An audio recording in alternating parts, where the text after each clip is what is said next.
Here we present a video presentation titled Oculomotor Synkinesis Misdirected Neurons, which is based on retrospective analysis of 4 cases of oculomotor synkinesis.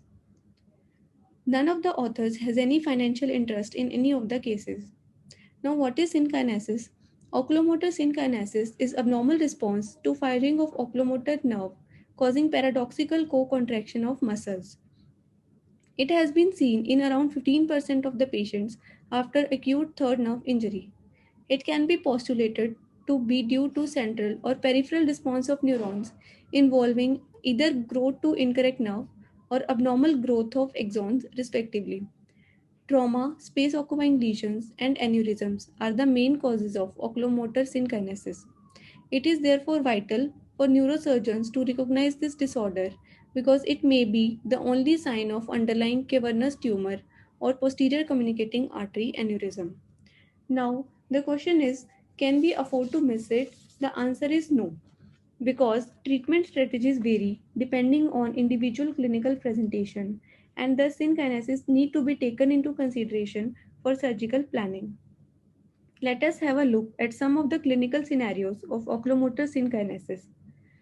Our first case presented was a 20-year-old male with right eye amblyopia with Marcus gun jaw winking phenomena grade 1 and left eye congenital moderate ptosis with Marcus gun jaw winking phenomena grade 3.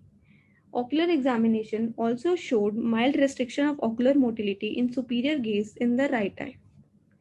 Now, as we can see in this video, there is alteration of the palpebral aperture with masticatory movements of the jaw, which is more so in the right eye as compared to the left eye. This is known as Marcus gun jaw winking phenomena. Incidence of Marcus gun jaw winking phenomena in congenital ptosis is around 2 to 13%. Marcus jaw winking phenomena involves synkinetic movement between pterygoid and levator palpebrae superioris, that is LPS muscle, due to innervation of LPS from motor branch of trigeminal nerve. Such patients can be managed with LPS excision followed by frontalis link surgery. Now, the second patient was a 10-month-old male with features similar to case 1, that is congenital moderate ptosis with grade 3 Marcus gun jaw winking phenomena in left eye. But the difference was the presence of upper lid retraction in the contralateral eye. This is indicative of plus-minus syndrome, which occurs due to lesion of nucleus of posterior commissure extending to oculomotor nerve fascicle. It is a rare syndrome with only few cases being reported in the literature. Now coming to the video, as we can see in this video, there is presence of left eye Marcus gun jaw winking phenomena on mastication, that is oculomotor trigeminal synkinesis.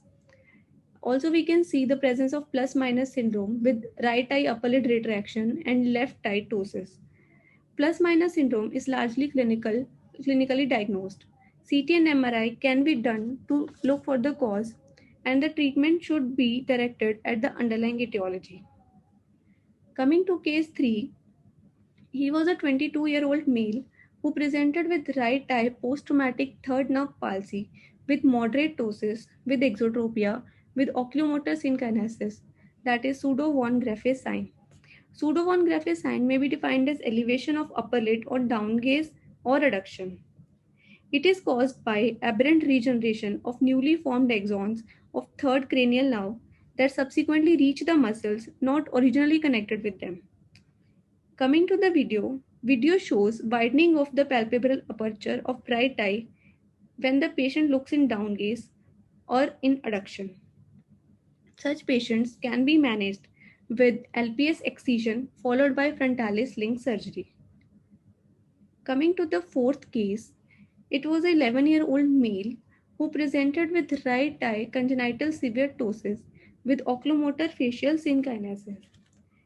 As we can see in this video, due to the masticatory movements of the jaw, there is no alteration in the palpebral aperture or there is no aberrant movement of the upper lid. But when the patient smiles, there is elevation of right eye upper lid, indicating that there is facio-oculomotor synkinesis. That is, there is some aberrant innervation between the levator palpebrae superioris and the zygomaticus muscle. Such patients can be managed with LPS excision followed by frontalis link surgery. Thus, coming across all the different presentations of oculomotor synkinesis, we conclude that we must subject the patient with oculomotor nerve palsy to complete ophthalmological examination in order to determine presence of any other occult comorbidities, including trigeminal and other oculomotor dysfunction.